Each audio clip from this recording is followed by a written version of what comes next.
Welcome,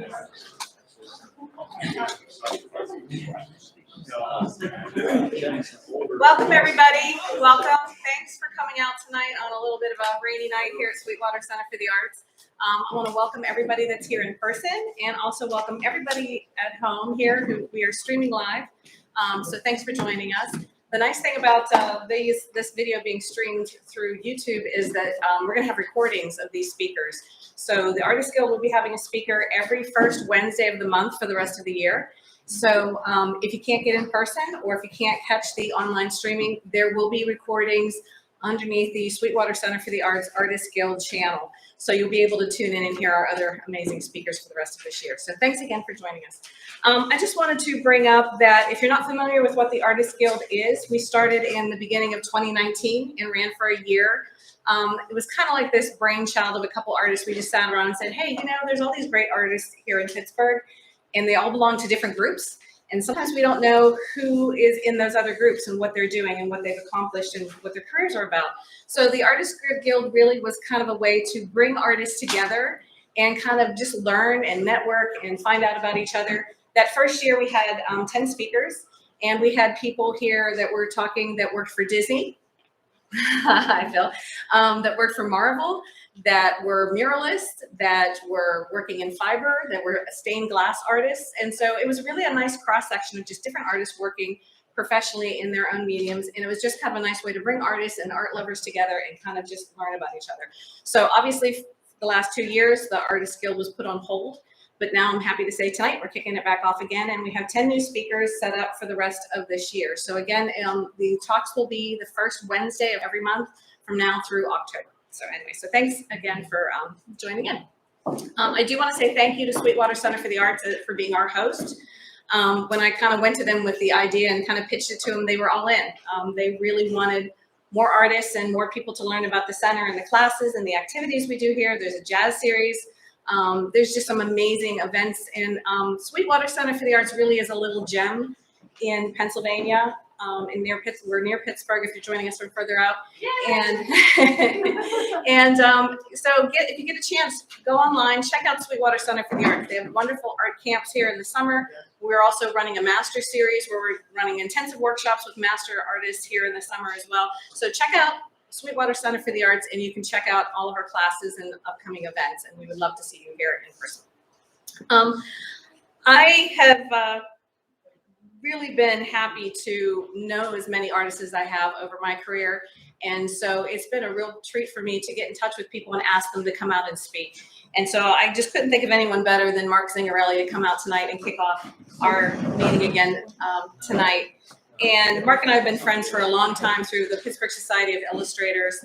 And if you read my blog, I've had some funny stories on there about that. But most and foremost, Mark's a friend of mine, and he's just a real giant of illustration. And I'm just so happy to have him here and sharing what he does with you guys.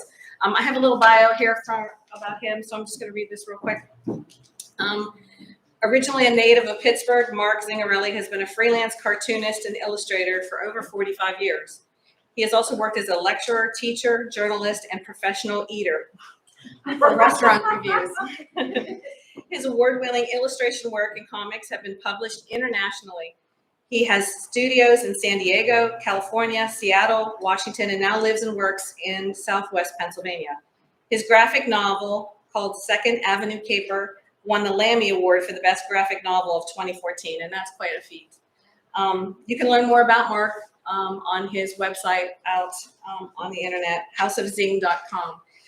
But mostly, I'm just really happy that Mark is here and I'm able to call him friend. He's a wonderful illustrator, and so if you guys would just welcome me, thank him for coming out tonight. So appreciate it.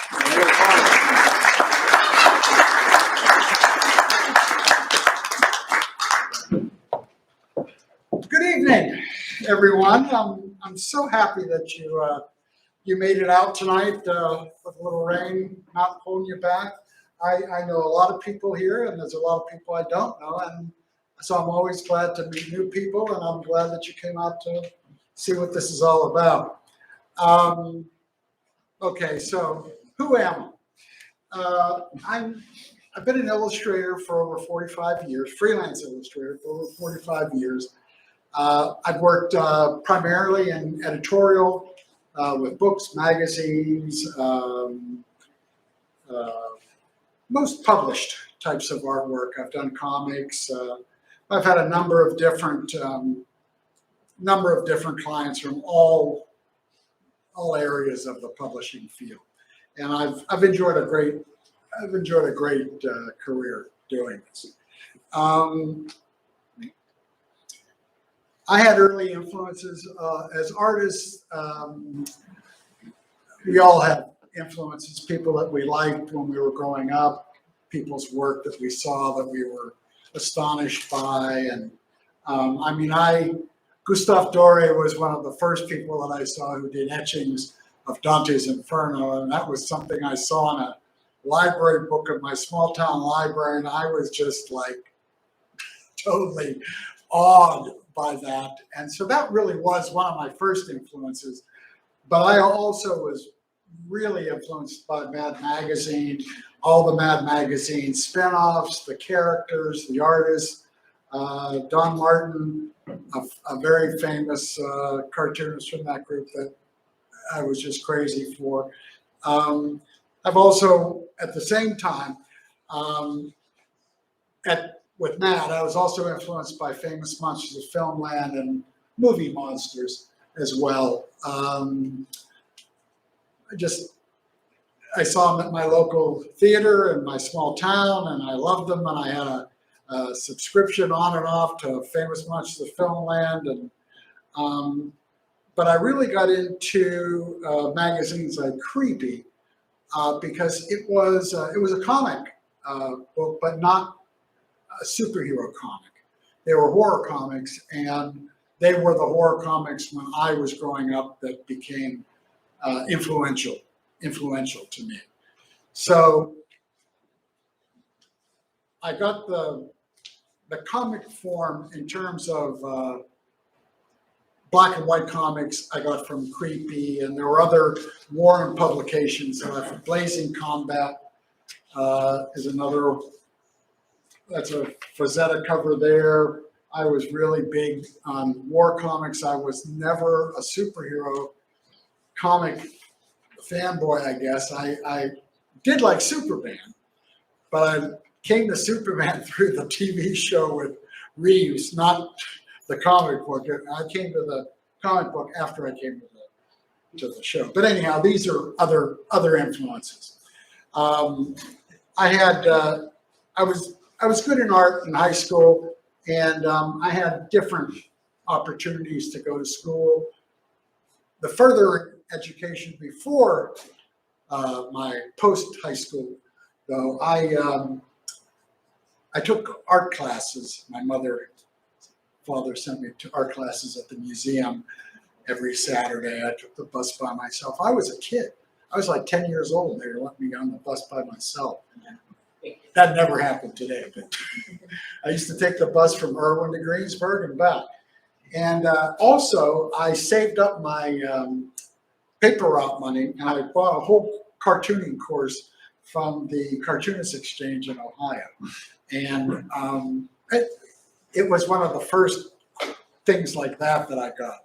I would collect books like that over the years, on and on. You know about the how-to cartoon books. I have a ton of them, a bunch of them. I have those in my closet. Your copies. Are they? Yeah, that's where they are. Oh, okay, because I thought they were still in storage. No, not that. No. Oh, good. Because I'm still looking for them. I know what you're looking at. All right. Well, okay, so out of high school, I got accepted into art school. I was going to go to Edinburgh because that's where all my art friends were going, Edinburgh and CMU. And I didn't have the dough for CMU. And I had friends that were going up to Edinburgh, but a friend of my family's was a teacher at the Ivy School of Professional Art. He taught interior design. And he talked to my parents. He'd known them for a while. He was the interior decorator for my parents. And so he told me about the school. I went to Ivy. I went there for a year and a half, and then I decided that a lot of the other people that were going to school at the same time I was were getting a different kind of education, a better education. They were in college. They were taking courses in psychology and sociology, and they were taking art courses too, but they were taking a wide variety of courses that I thought might be more important. So I went to Pitt for 4 years. I started as a fine arts major, but because of my commercial leaning, I was never fully accepted by the fine art department at Pitt, ever. It didn't matter who the professor was. I did actually change my major to filmmaking when that dilemma showed itself. And so I took, at that time, Pitt had a great filmmaking department. So I went and took filmmaking. Finished Pitt, finished art school. I had a job offer in California. And I moved to La Jolla, and the job offer was something in, I won't even get into it, but it was something in the entertainment industry that had to do with the West Coast version of Saturday Night Live that never got made. But I was supposed to be part of the ensemble cast. It never worked out, but other things went that way. I couldn't get a job as an illustrator because I really didn't have any experience. I'd done jobs here and there, but I didn't really have experience. So I got a job at an art store, the biggest art store in San Diego. And within about 4 months, I was managing the store. Just came in as a clerk. I was managing. I realized I really didn't know, even though I'd gone to art school and I'd taken art classes in college, I didn't know a thing about art supplies, really, not oils, not acrylics, even though I painted with them. And so I worked at the art store. I learned so much about how to use supplies. I never would have gotten that kind of an education in school because they're doing other stuff. This was just showing other people, customers, how to use products. You know, what were the best brushes? What were the best inks? Did you like this kind of, did you like this gouache? But it was an art supply education. And while I was working at the art store, I was building up a portfolio so that I could take a freelance portfolio to magazines and newspapers and people that I was going to try and get work for. But the art store experience increased my knowledge of how to produce art because I had like a toolbox now all of a sudden, and I knew how to use things. I knew how to use the art store that I worked for. Also had this huge department. They supplied big companies like General Dynamics, food chains like what do you call it? Jack in the Box. They financed their art departments. There were Navy art departments, Marine art department. It was San Diego, so there were a lot of military things, but there were a lot of big art departments. And I got to know people who were buying supplies in those things. I also got to know a lot of magazine editors and art directors. And while I was creating my portfolio, if you go to this is the kind of stuff I was getting published at that time. I was at San Diego had a weekly, a reader. This was a Seacoast magazine. That was this one. But this is the kind of stuff I was doing then. After that, I actually did become a freelancer. And that was, you know, when you're working a regular job and you're doing freelance on the side, it's kind of like, oh, well, I can skip this part and just move on to freelancing. So all of this stuff here at the bottom, that's all stuff that I suffered for years of my career. Even when I was succeeding, I was still plagued by, you know, feelings of inadequacy. Oh, no one's called me in 2 months, you know.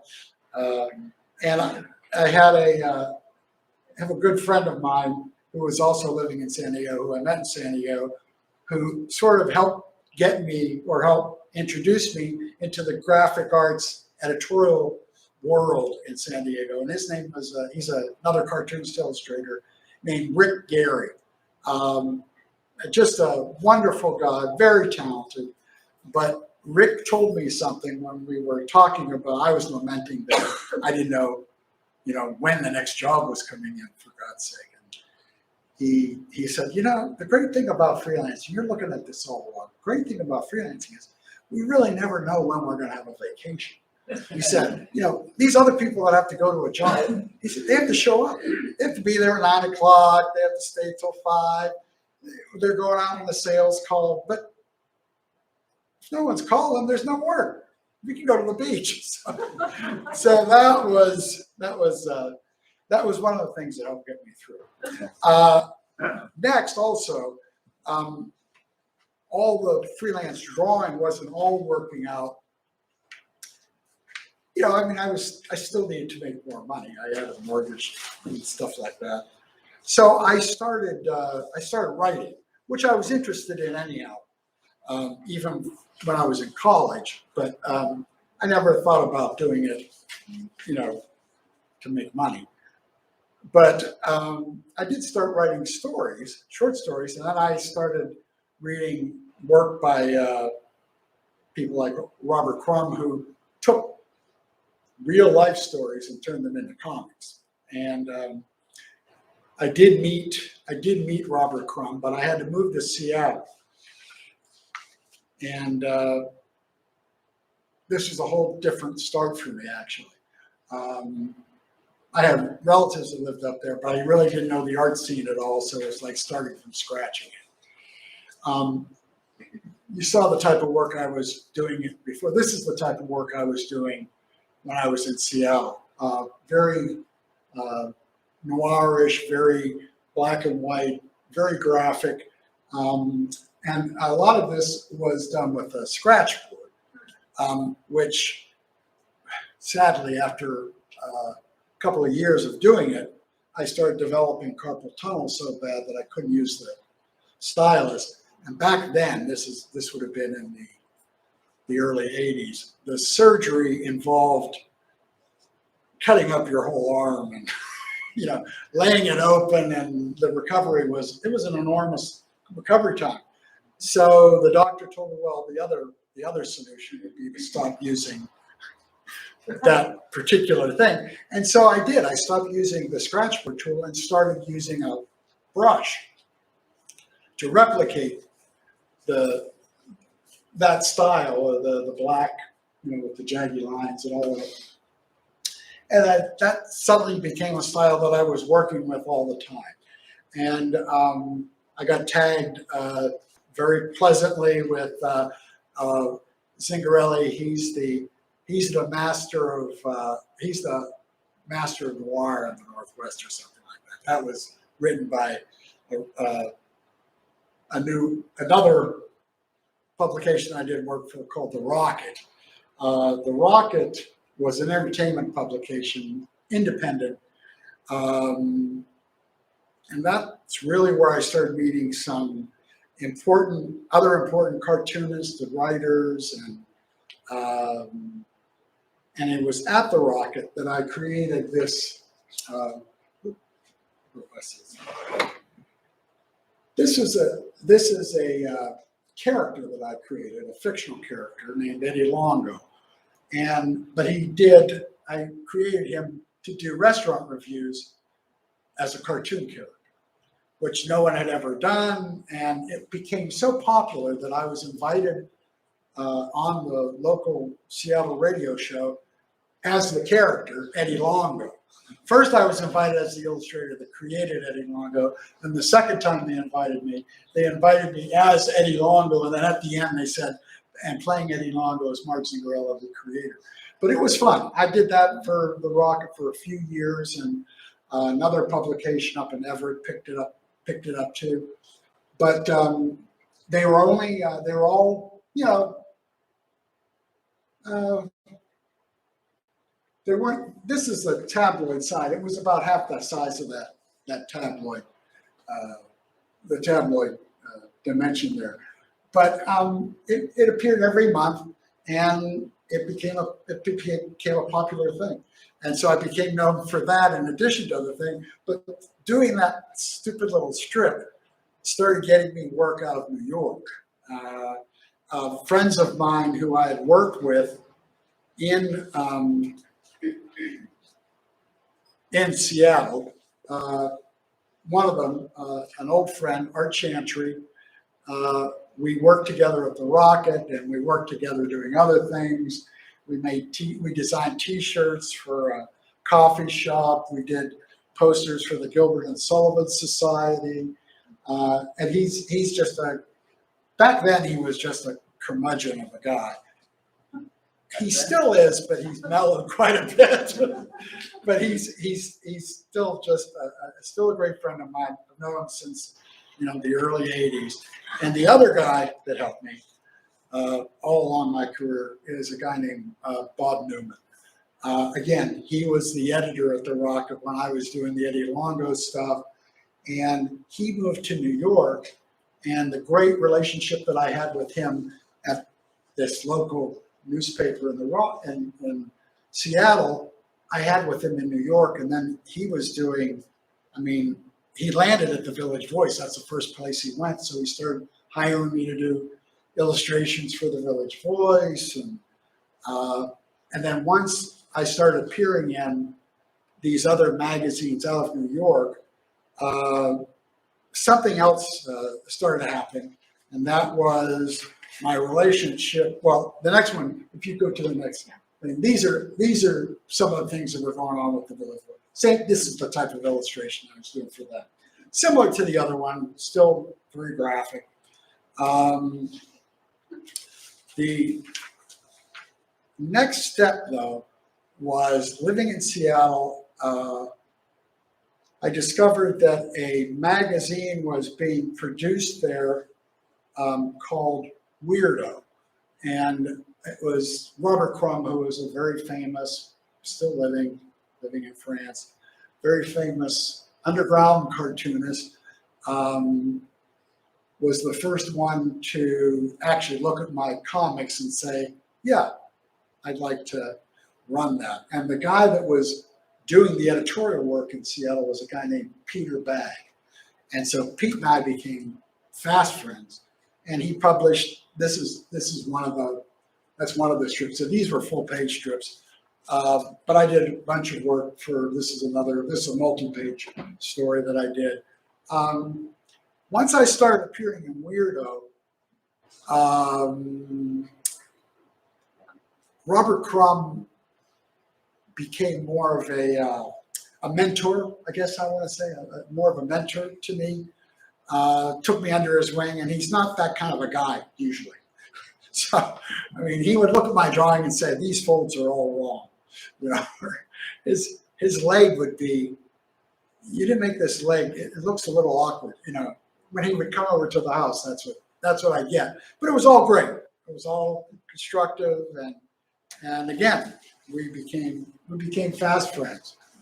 But through Crumb, I met Harvey Pekar, and I did work for American Splendor, a magazine that he did. I met S. Clay Wilson, and we actually exchanged artwork, comic artwork. And then probably one of the biggest introductions was to Art Spiegelman, because Artie got me into the New Yorker. And the New Yorker, once I got into the New Yorker, that's a cover that I did. And I was in there during the Tina Brown era, the Tina Brown years, which were, for me, they were fabulous.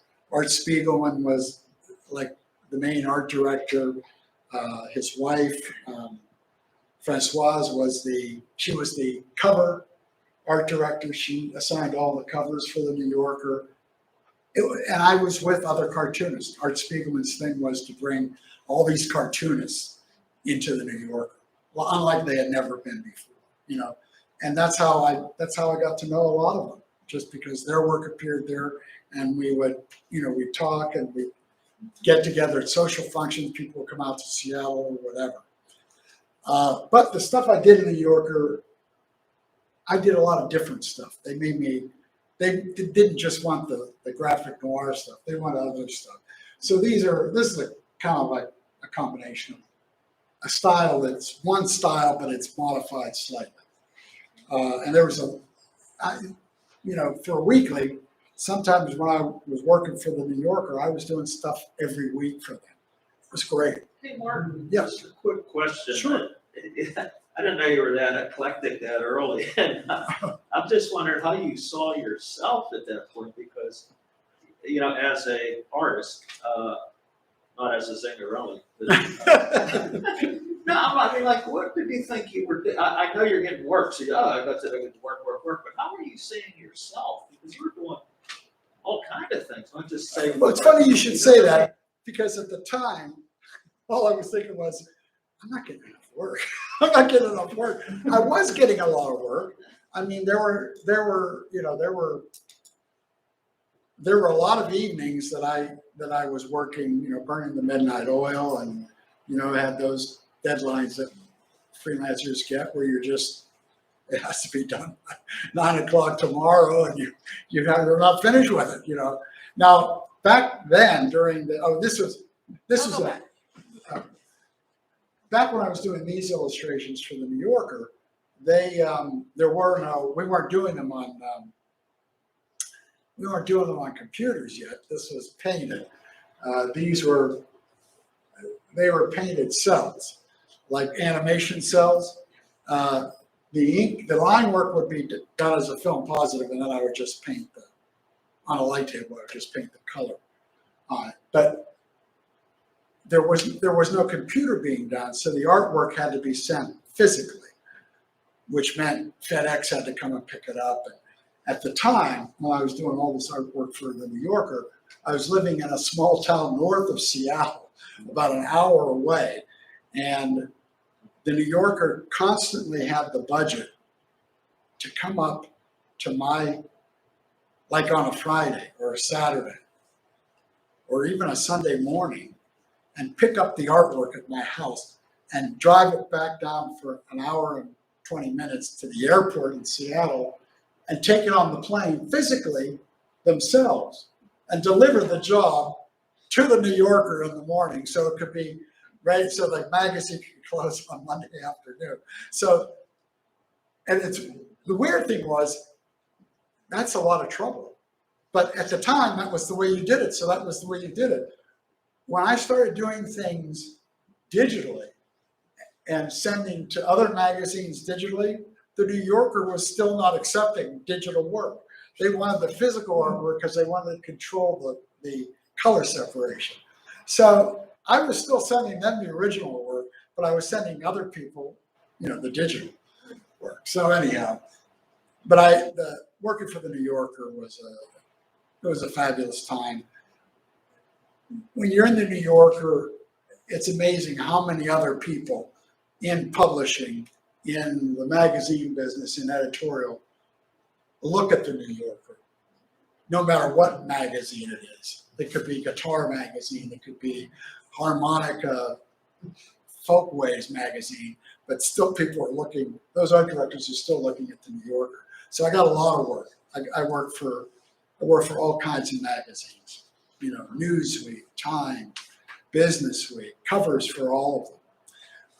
Also, what happened, I had this book. This was a book that was, it's a collection of all the conspiracy theories. It was fun. And I met another guy, a designer, writer, named Eddie Muller, who's involved with film noir out on the West Coast. And we worked on this book, primarily the two of us completed the book. The author, Bob Callahan, who's deceased now, and I won't speak ill of him, but he got an advance that he used to stay high for most of the time when the book was supposed to be written.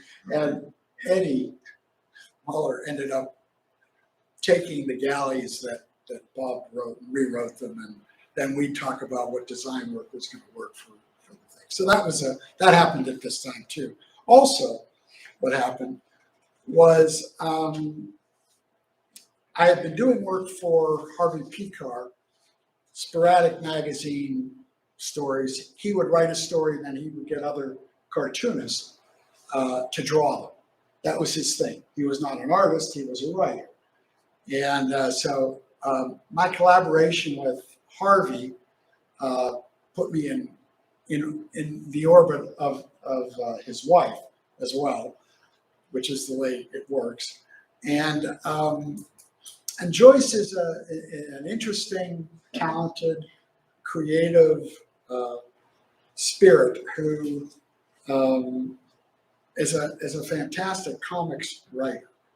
And she had another book that had nothing to do with Harvey that she wanted to write, and she asked if I wanted to illustrate it, and it was a graphic novel. And as you heard from Christine, in 2014 it won the Lambda Award, and in 2014 it was one of the Village Voice's 10 top graphic novels for the market. So that was a good thing.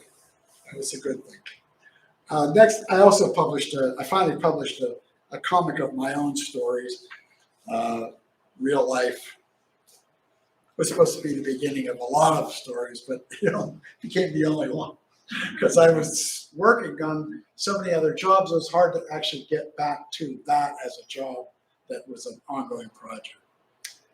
So I continued to do this sort of work, magazine covers.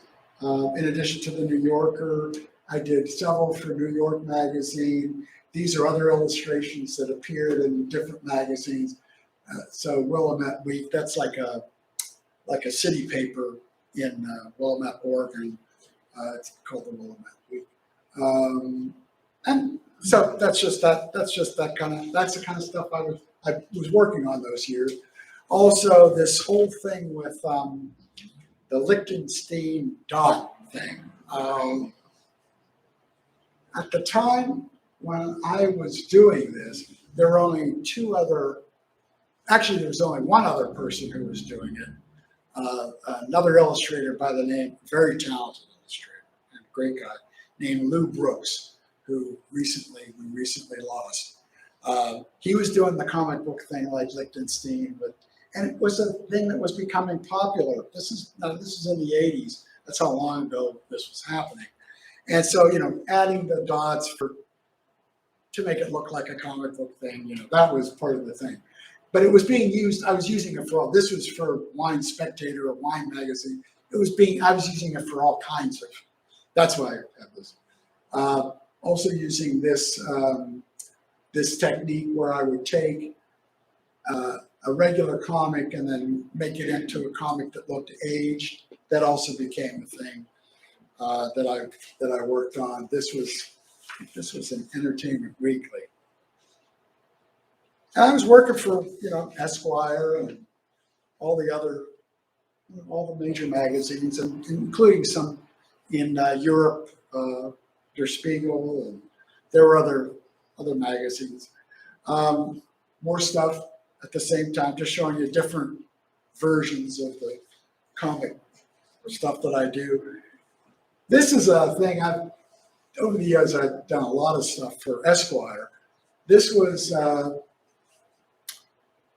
when Saddam Hussein was still in power, and this was a whole article on how these guys would be seen as senior statesmen in years to come. So they were done in this style that looks like they're, on a dollar bill or whatever, that engraved style. This is more the old comic style again. This was the woman is from a piece that I did for Blab magazine. A guy by the name of Monty Beauchamp puts that out. I had a story in there. This is another. I done a lot of Mexican wrestler stuff. More stuff of the old comics, but you can see it's just like they're all different kinds of things. Again, this graphic novel, this was grueling for me, only because I thought I knew what was going to be involved in doing the project, and I wasn't. I wasn't prepared at all. Joyce Bradner, the author, had to have a come to Jesus meeting with me, as we call it, to like, come on, Mark, we got to finish this damn thing. She came. She lives in Cleveland. She and her partner came out and they read me the riot act and we finished. But I'll tell you what, this is the Spanish version of it. It's actually a prettier version than the American version by Harper or by Farrar Straus. The covers are basically, they look the same, but the interior, the way the interiors are laid out and everything, it's just such a nicer thing. Anyhow, I don't know how many languages it's in now. I know it's in French, Spanish. I'm not sure about anything else. Also, one of the things I'm doing now that I'm not so busy doing the editorial work, I'm sort of semi-retired, is I've been doing a bunch of stories for Holocaust survivors, both with the Holocaust Museum and private parties surviving members of families that have, people that have lost their lives in the Holocaust. This was the most recent. This was done by I had two other fellows I worked with. This is the Terry Danneman story. She's from Baltimore, and she's deceased, but her sons published this as an educational tool for their Holocaust Center in Baltimore. So anyhow, it's a nice little book, and it was very well received. Commissions in Private Work, that's a comic that I've been working on for years. It's only got 2 other pages done. It's about an 8-page comic. It's not done. This is every year I do the Telluride Horror Film Festival's poster, and this is for last fall. It's every fall. This was it's the horror show. This was since there's so much of the Bigfoot and all that, and Kate's kind of crazy about Bigfoot. We did a Bigfoot thing this year, and it's a popular. So, this is another project. There's I don't know if we call him a former member or a current member, but a fellow that used to be part of the Pittsburgh Society of Illustrators named Stephen Cupp. Do you remember Steve? Yeah. Young Steve. When he was still living in Pittsburgh, he was struggling going to the Art Institute. He wasn't really happy there. He wanted something else. And so we started talking, and I started mentoring him sort of in a roundabout way, just encouragement really. And he started looking in New York, and he ended up going to the School of Visual Arts to get his degree. And as a way of thanking me, he got a job at Topps, who does trading cards, all kinds of trading cards. And he got the Marvel account. So I got to draw these Marvel characters for Topps, for Marvel and Topps. And the weird thing about these are that, so trading cards, they come in with bubble gum, These never get printed. They're collected, but they never get printed. They're only digital. And people trade them on their phones. They trade them on their phones. They only print them for a year. After a year, it's not that they let the art go, but the art comes back to me, and I can resell You still get them randomly, like you would in a card set. You just buy them directly. You buy them directly. And then you trade them. Right. After you purchase. Okay, all right. I haven't done it, but that's what they do. It's not just cards, but that's the first time I heard about that. Yeah, I know. Because I said when I finished I've done about, I've done 9 cards for them. These are 3 of them. So I said, after the first batch was printed, or first batch was done, and they assigned me 3 more, I said, well, can you send me some copies of the cards? And Steve said, well, there are no copies. And I said, wait a minute, they're Topps trading cards. They're not physical copies. No one prints them. They don't go to the printer. I said, so what are you collecting? He said, they're collecting a digital image. And I said, well, what? On their phone? He said, it's what they're doing. I said, okay. So anyhow, even though I was not a superhero comic person growing up, I'm getting to do the Marvel comics, and it's kind of fun because, you know, I'm looking at this is going to sound crazy to comics people, but I really didn't even know who Kirby was until I was in college. Someone said, oh, that's Jack Kirby. He created blah, blah, blah. And I said, oh, really?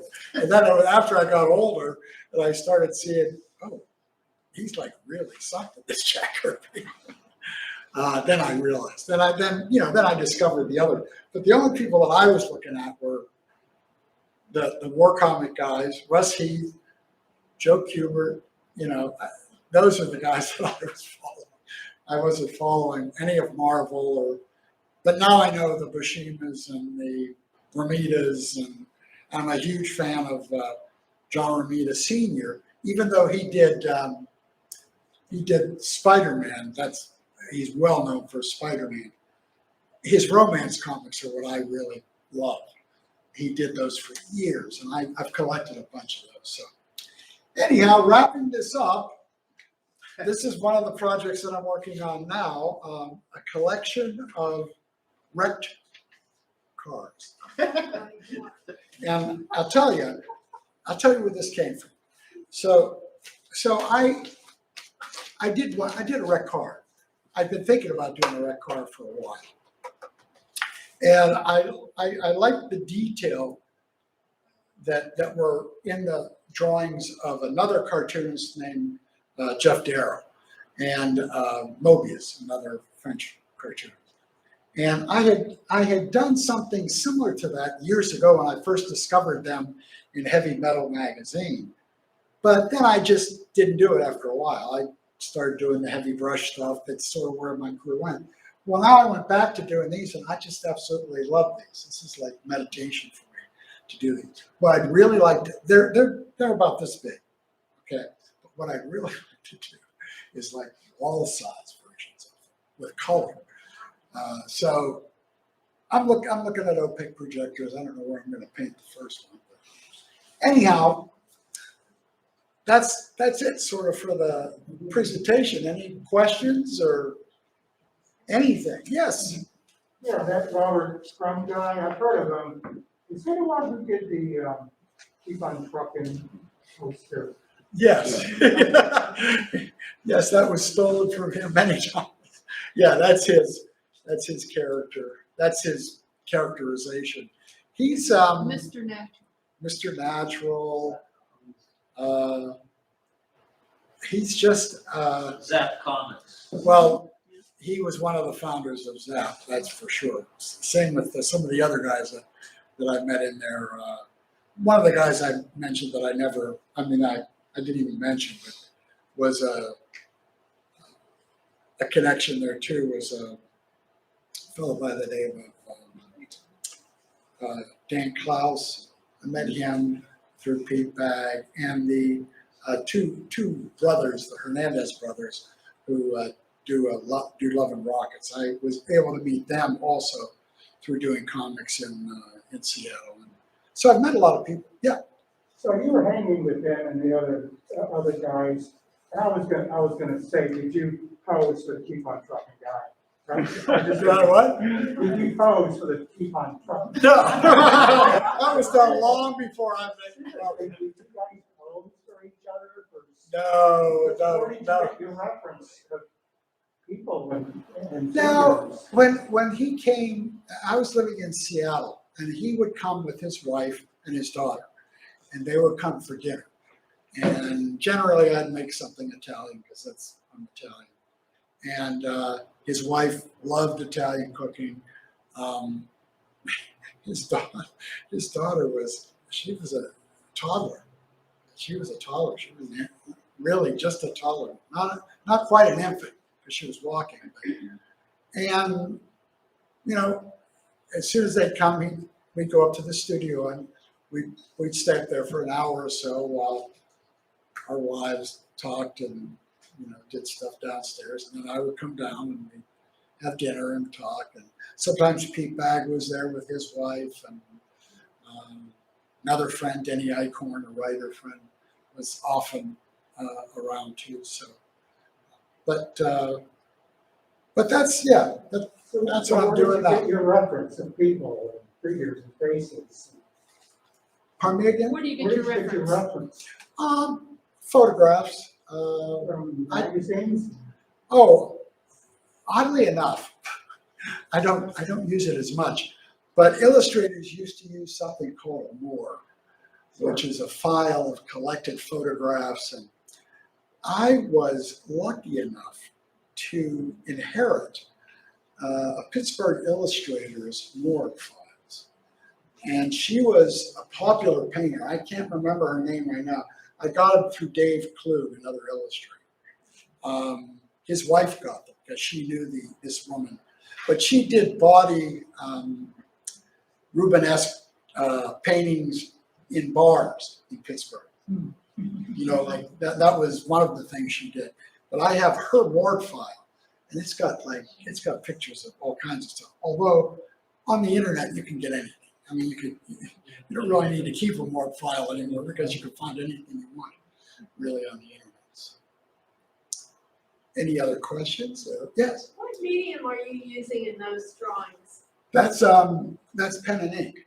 This is pen and ink? Yeah. Like Repetograph or?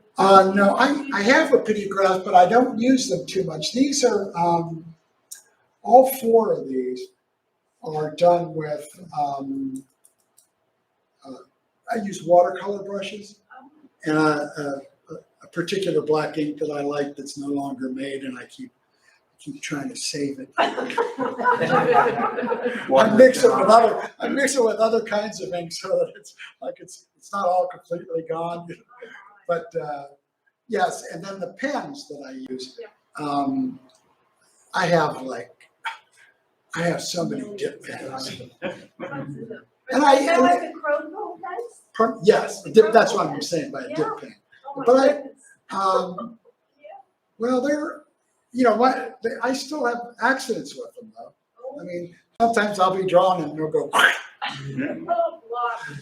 So there are times when I will, if I'm in a hurry or I am cutting a corner. I don't want to say cutting a corner in that way, but I want to avoid that because the other thing with using a quilt quill, when you're drawing, you have to watch the ink. Like when you're using a micron or something, it dries as soon as you put on.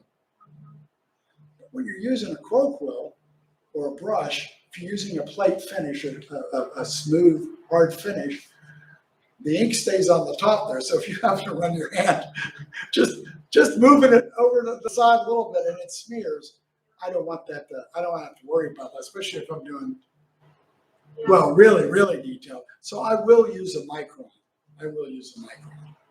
A little micron pen, but generally I have brushes and ink that I use and pens.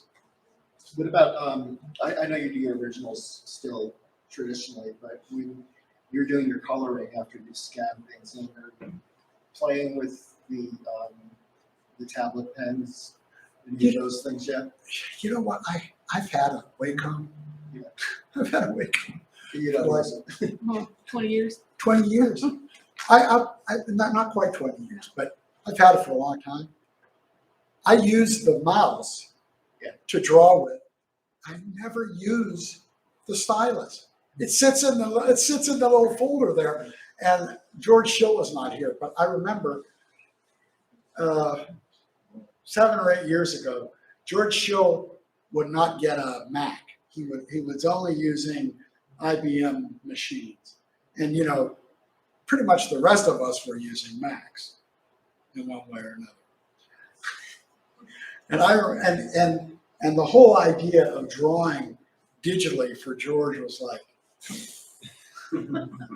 and now that's all he does. And I remember him sending me stuff, and he said, and I'd say, so is this digital? He goes, yeah, I'm never going back. And I still like to do things the traditional way. I like the way the brush goes into the ink. I like dripping the excess ink off the brush.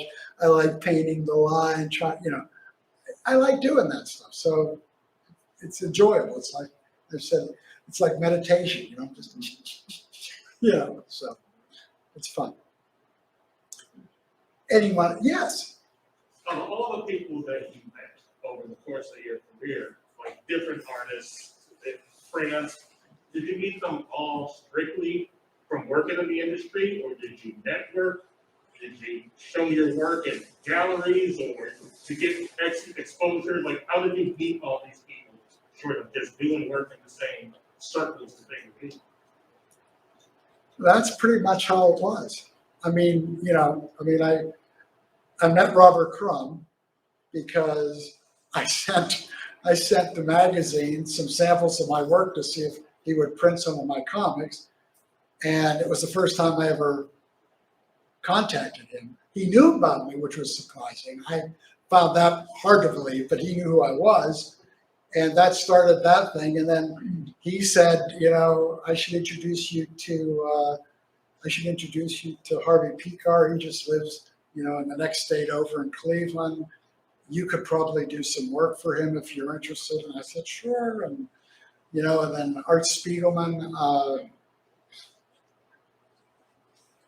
I met Art, he was giving a presentation. He won the Pulitzer, and he was a big shot, and he was giving talks all over the country, and he was giving a talk in Seattle, and, met him there, at an evening. It's generally through people, or there would be a social gathering, and there might be 4 or 5 people there. Someone was having a social gathering in Seattle, and they were having a dinner, and maybe 3 artists were in town. So someone would have a party for them, and I'd meet them that way. I guess it's networking, but it's easier to. Back then, there was nothing like Facebook or, so you had to write to them.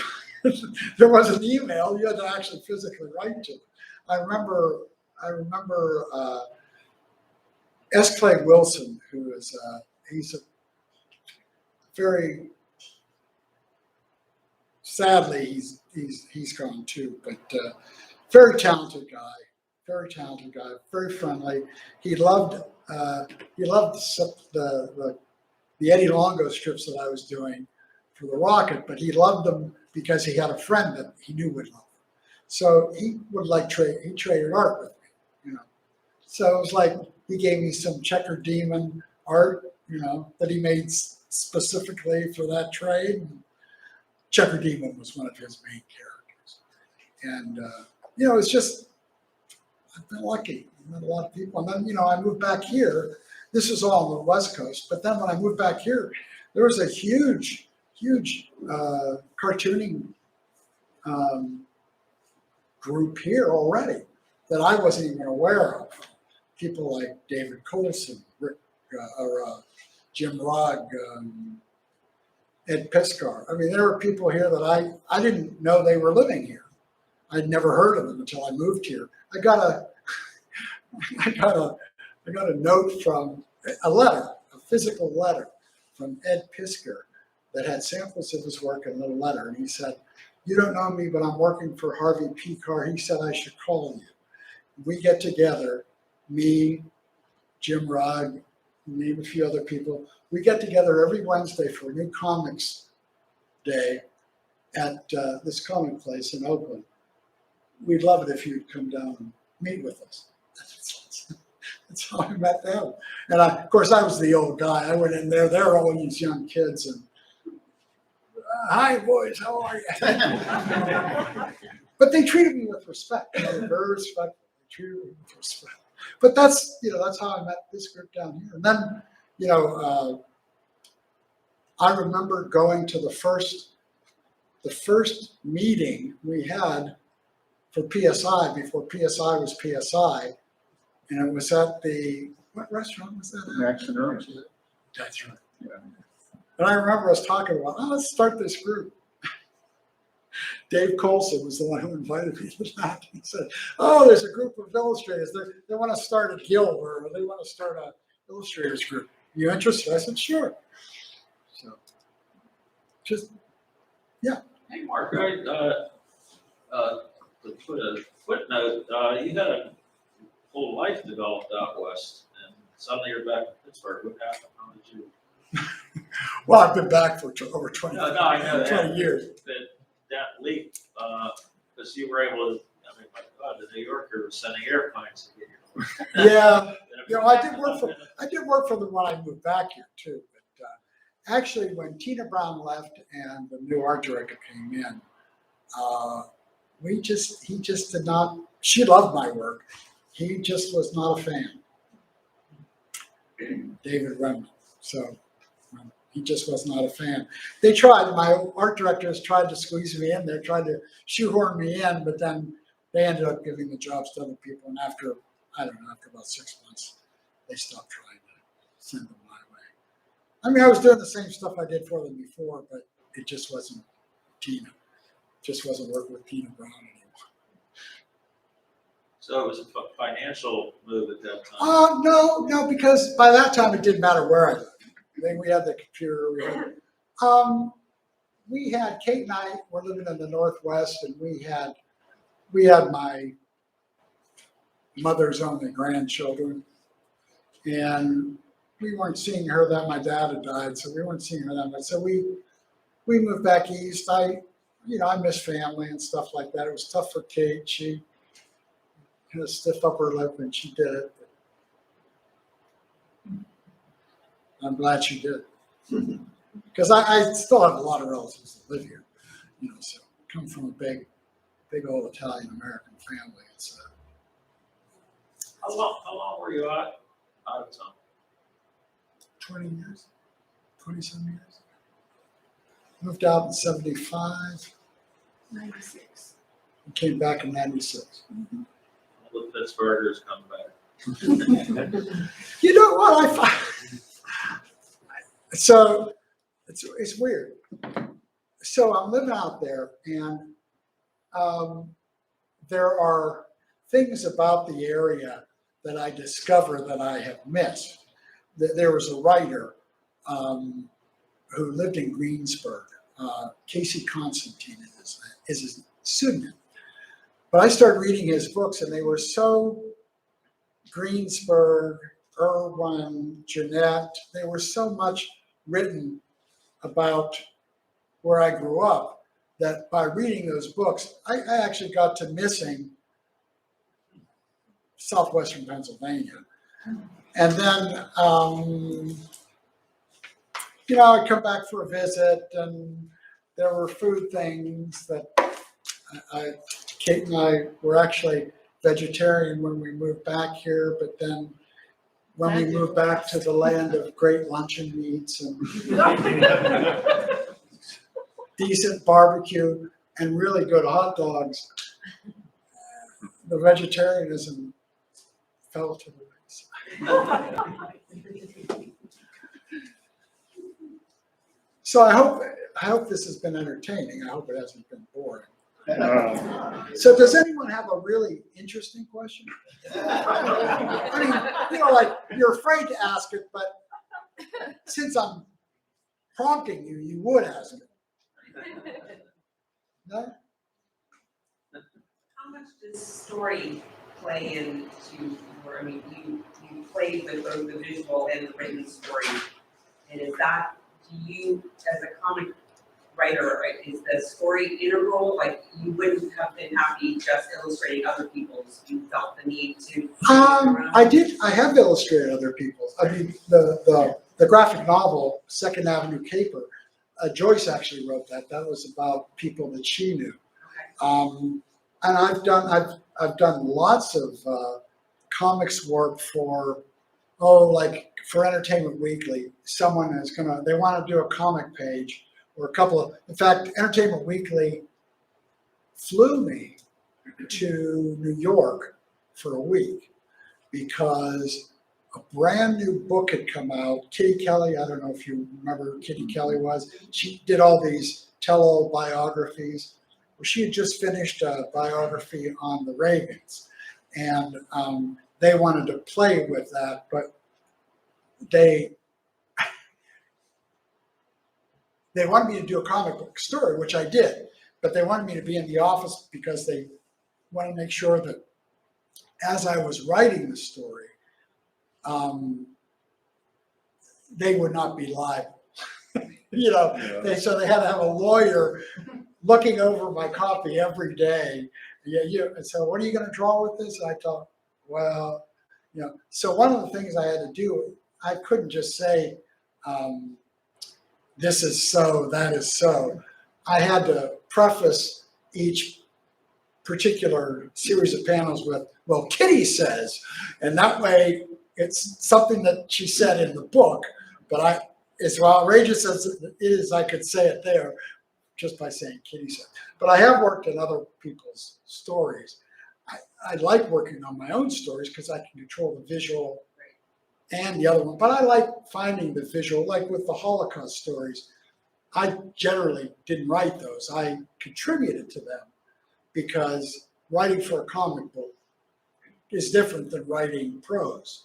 I mean, it's panels, so you have to condense things. You have to say the same thing with much fewer words and more art. I mean, that's ideally, I think, finding that mix. But yeah, I like doing both. The underground comics, especially when you were involved in that scene with the various artists there, they were transgressive, they were sexual, they were slice of life, they were psychoanalytical, but they were underground. So if you weren't on the scene, you didn't know about it. Do you think anything like that's being done now, and we just don't know about it because it's so underground, or is it just something that's going away? Well, I think there are. It's on the dark web now. Yeah, I was gonna say. I mean, John, there are people doing stuff that. Well, you're talking about that. I mean, Eddie Pisco, native here, is doing a whole series of comics on the dark web. Right. There's just horrific things that are on there that are whatever it is that anyone would, if they possibly would want something. Apparently it's. I've never been on it myself, but apparently it's there. I know. I mean, there's that.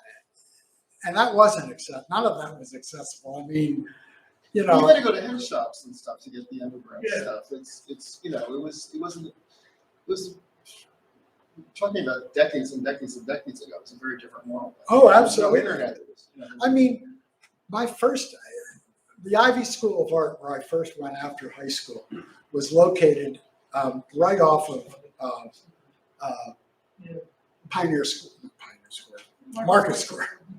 Yeah, Market Square. It was right off Market Square before the PPG building was there. It sat up there at the end, 2 blocks up from the square. The very first day I was at Ivy, I walked down into Market Square. I was going to the Oyster House to get a fish sandwich, and I stopped at a head shop that was before I got to the original Oyster House. And in the head shop, there were posters, and there was a spinner rack with Zap Comics. And that was my first exposure to Robert Crumb. That would have been 1970. That was my first exposure. And I saw these comics. One was the original Mr. Natural in the yellow car, and which I still have. They weren't first editions. These are like 3rd or 4th editions, but they were the first time I was seeing them. I bought a couple. The next day I was there looking at other. Well, these are good, and I was drawn to Robert Crumb stuff right from the beginning. I don't know why, more representational, more accessible for me, but, and then, to later in life meet him and actually have him as like as a friend and a mentor, that's kind of crazy. That's just, Okay. This whole time, you said things like you want more work back in the day, that you always wanted more work, you felt like you needed more work. There had to be times where you were busy enough to tell someone no. oh, yeah, Whether it was a time absolutely. that you didn't want to do the project, or you were too busy to do the project. Did you feel like saying no was going to lose you work? Did that client ever come back to you later when you were less busy, or was that like lost money? A lot of times it's just lost money. You have to really think about what I've had clients or prospective clients, because I didn't do the job, who never called me again. But I also turned down jobs because they didn't want to pay very much. If it's a $500 illustration and they only want to pay me $75 for it, because at one time I had a minimum. I'm not doing an illustration if it's less than $500. And just to give you some idea, the illustration accounts that we work with, the fees and everything, they have not really changed. Am I right? They've remained the same for how many years? Most of your career, Phil? Right? Most of your career, Phil, right? Oh, yeah. I mean, it's crazy. Try being a writer. Yeah, I know. It's you're right. It's gone negative since the internet, because everybody's a writer. It's like things that would get thousands of dollars for page $25. Well, as an illustrator, the rights that the client would pay, the rights that the magazine would pay, would be the first reproduction rights of the illustration. They could reproduce it once for the article or whatever issue they wanted, and then that was it. If they wanted to use it for more than that, they had to pay for it. Well, what's happened over the last 5 years, 6 years, maybe more? Instead of just buying the illustration, they automatically insist on buying for the same price the electronic rights. So you used to get paid separately if you had an illustration, the same illustration that was used in print and then also used in the digital version of the magazine. That doesn't happen. So they've even cut what we're making down even more. And I don't know, it's just, the market's changed. It's gotten so bad in certain places, Mark, that a while back, Cliff got a job. He called me one day. He said he had a job from England. It was a book, dinosaur book. I said, oh, great. Yeah. What's the budget? He said, well, that's the bad news. He said, they want to pay, by the time they broke it down into the number of pages and illustrations, I'd be getting $15.50 an illustration. Oh, The 50 cents was the. yeah, that's a kicker. That's I know, that's horrible. That really, I mean, it's an odd market. I mean, I'm glad that I'm doing what I'm doing. I'm glad that I'm, I should be doing more to, generate commission work, because I have other friends that are, maybe they're not quite as old as I am, but they're not that much younger than me, but they're doing commission work, I mean, just like, I showed some guy who does demolition derby, these things, and he went crazy. He said, I'd like to have a whole show of those. I said, okay, we'll do that. Just those Topps Marvel things, are those NFTs, or they're a separate thing? And then related those, like, have you thought about that as an avenue for bringing in some revenue? Absolutely. Because I can see, those cars are amazing. I mean, all of your stuff is, but I mean, like, there's a market out there for everything. There's a market out there for busted up cars, obviously. Absolutely. I mean, when I did this, I did the Chevy this one, the 55 Chevy down the lower left-hand corner. That was the first one I did. And I had a 55 Chevy. I didn't wreck it, but I had a 55 Chevy, just like that. And I was like redrawing it from, I had photographs and everything. And I finished that and I thought, oh, that was enjoyable to do that. It felt good to make all those crumpled fenders. And so I did another one. And I remember posting this, and one of my oldest friends, who I've known since grade school, asked me, she said, so I noticed you're doing that car wreck thing. Does that have anything to do with the car wreck that you were in? When we were younger. And, my initial thought was, no, I'm just drawing. But then the next few days, I didn't answer her right away. Then the next few days, I thought about that car wreck happened when I was 20. And I was in a small car. I was in an MG. It was a head-on collision. I was almost killed. And it took me a long time to recover, but I did recover. And I was doing that when I was between art school and Pitt. That's when I was recovering. But I started thinking about it. I thought, well, I wasn't consciously thinking about that wreck, but every day, I have arthritis from that wreck that I have every single day. So it's there every day. Every day when I put on my socks, I'm reminded of that wreck, And so it's never really, that was the first time I was actually thinking about that. It's never really out of my head. What's that? Oh, did you? I didn't see anything. Oh, I'm sorry. So I guess it was right. And when I started thinking about it, I started thinking, what am I doing here? And I just realized I like drawing them. And I've been one of those people, like a lot of people, who is coming up to a wreck on the road, and I have to take a look. I just have to take a look. I can't go. I have to look, and I'm not proud of that or anything. I just like that's how it is. These are, once I started doing the research on this, it's amazing how many prominent and famous people have died in car wrecks. And I'm going to do some of them. Jane Mansfield died in a car wreck. Ernie Kovacs. James Dean. Jim Dean. Really. Steve Prefontaine. There's Princess Diana. That was a really horrible. But a lot of people, writers, who wrote the Jackson Pollock. Jackson Pollock? Did he die in a car wreck? Yeah. Let's see. I must have known that because I have a collection of all the people. And see why, but that's why. There's so many. There are. They're from Isadora Duncan getting her scarf caught in the, there's all kinds.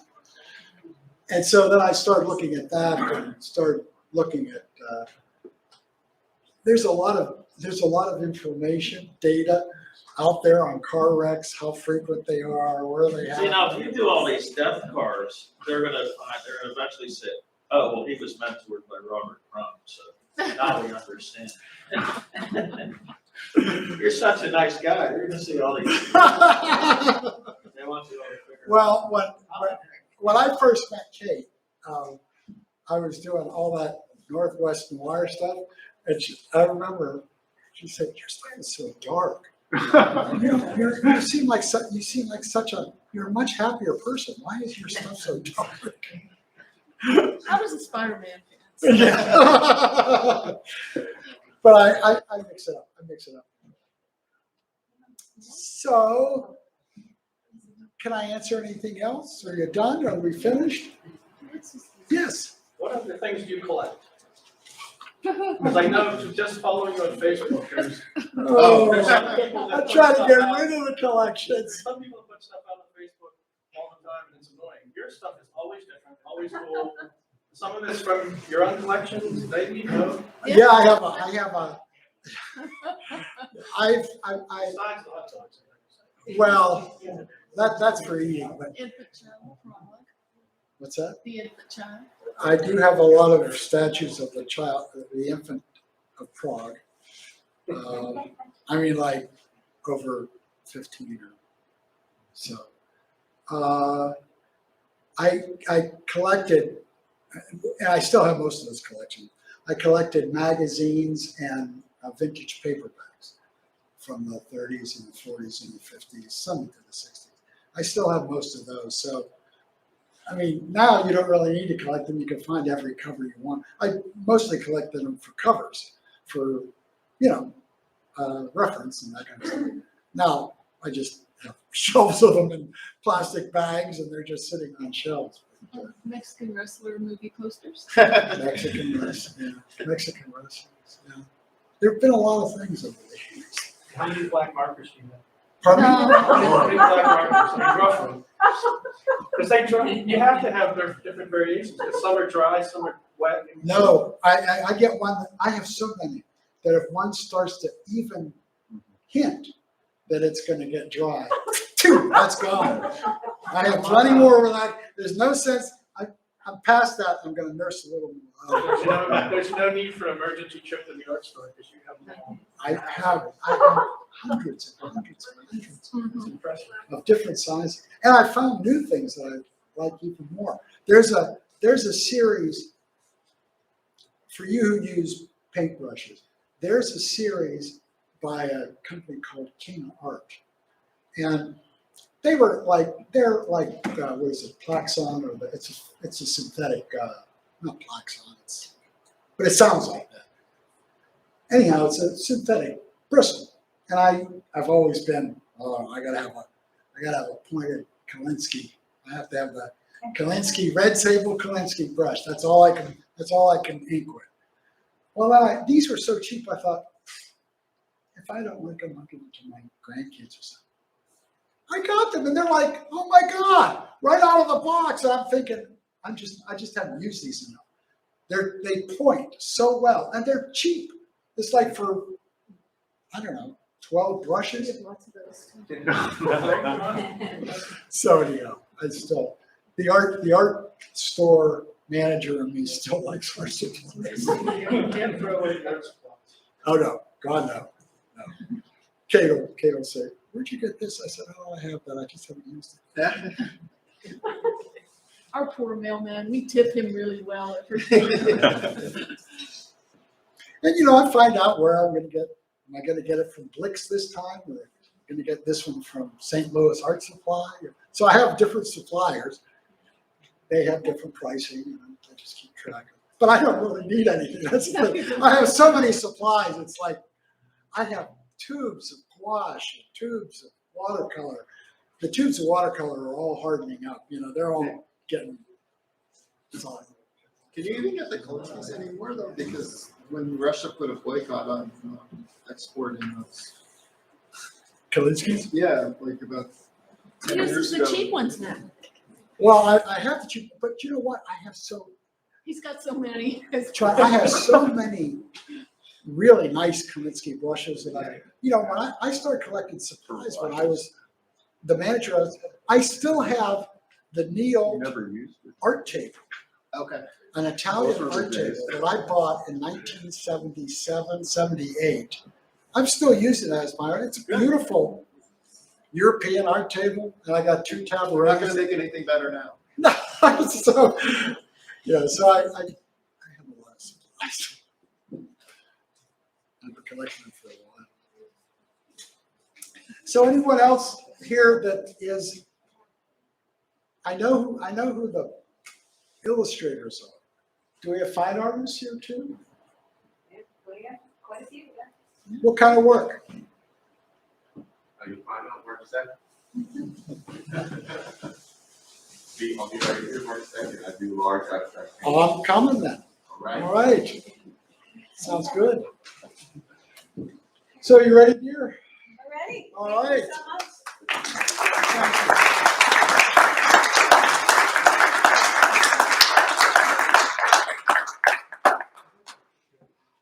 Thanks for joining in. Thanks for joining in online as well. The next guild meeting, our next speaker is with Ramon Riley, who is a artist here in Pittsburgh. He's here. And so that's March 3rd. I had it written down. First Wednesday in March. So we'll be back here again with our speaker, Ramon. And so thank you guys, everybody, for joining and for coming out tonight. And we'll see you next month. Thank you. Thanks.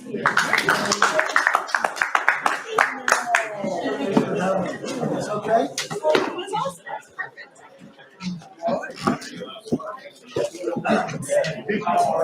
Thanks. I knew. Thanks, everybody. Thanks, Phil. Hey!